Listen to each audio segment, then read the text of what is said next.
Seeing that the year is almost over, let us look into the artists that had the best music year between Wizkid, Davido and Burna Boy, the big three of Afrobeats. Amongst these artists who had the most success with all the projects they released this year, their music collaborations and their streaming performance. Let us get into this. Let us start with Wizkid. What has he been up to so far this year and how much has he achieved? Considering the fact that Wizkid didn't drop an album this year or even a single of his own, I'm sure most didn't expect much from him.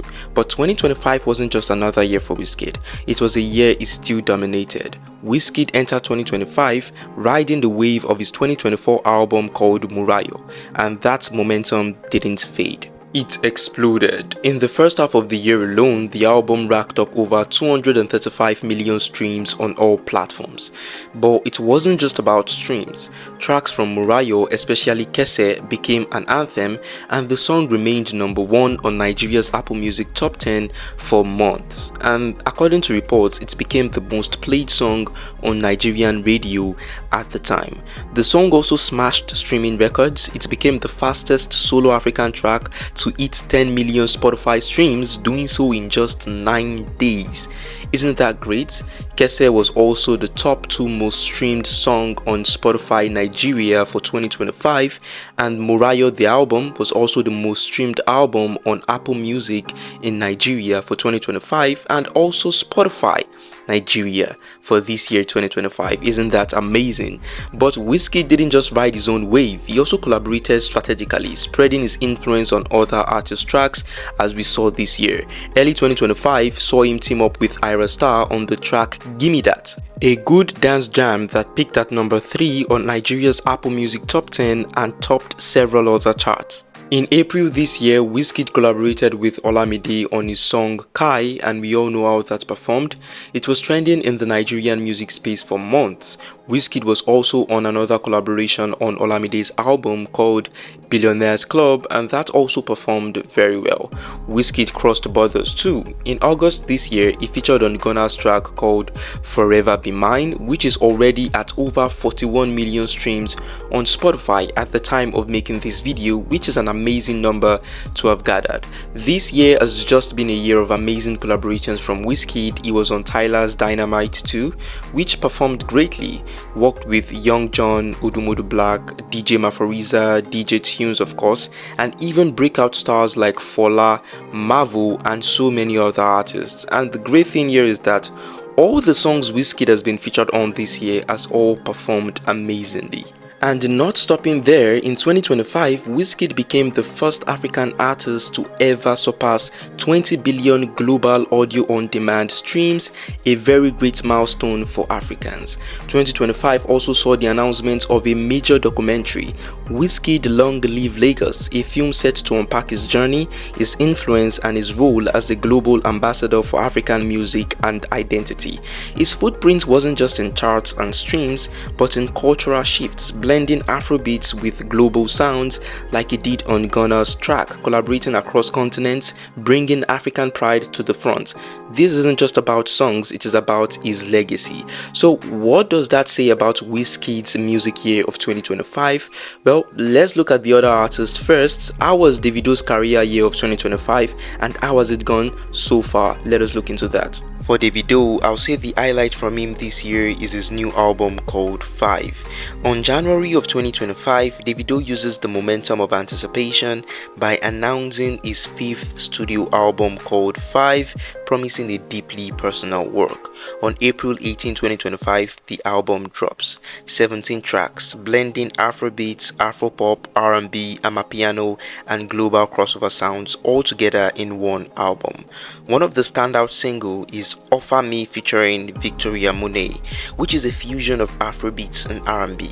The track debuted at number 2 on the UK Afrobeat Singles chart and hit number 5 on the US Billboard Afrobeat Songs chart. Another major highlight is the track With You featuring Omale. It is one of the most streamed Afrobeat songs of 2025 and has also been nominated for the Grammys. It is a very good track from the album. With the album's buzz, Davido launched the Five Alive Tour, a global tour in 2025 to bring his new tracks to life. The tour kicked off July 11 in Los Angeles and wrapped up November 20 in Atlanta. The tour was a success, according to many sources. For 2025, Davido has been all about his albums. His collaborations didn't bang as much, but his album sound went far. Now, what about Burna Boy? How did his music year go? Let us look into that. Burna Boy made a lot of moves this year, and the most significant was with his album No Sign of Weakness, which was released on the 11th of July 2025. It featured international icons alongside rising stars, with names like Travis Scott, Mick Jagger, Stromae and Shabuze. This signaled that Burna Boy wasn't thinking African for the album, he wanted more global attention. His big 2025 moment was the track Ta Ta Ta, a collaboration with Travis Scott. The track turned heads because of that feature, but the thing is, Burna Boy didn't do much with the album. It wasn't a global success like his other works, even though it got nominated for the Grammys too. His major highlight for this year was with his tours, headlining stadiums like the legendary Stade de France in Paris on April 18, an 80,000 capacity stadium that was sold out. And days later, he sold out Co-op Manchester Arena on April 23 with over 23,000 fans coming through for Burna Boy. And he was also featured on Gunna's album, the last one, on the track WGTF that has over 93 million streams on Spotify right now. That is an amazing number for an album track that was released few months ago this year. But 2025 wasn't without drama for Burna Boy.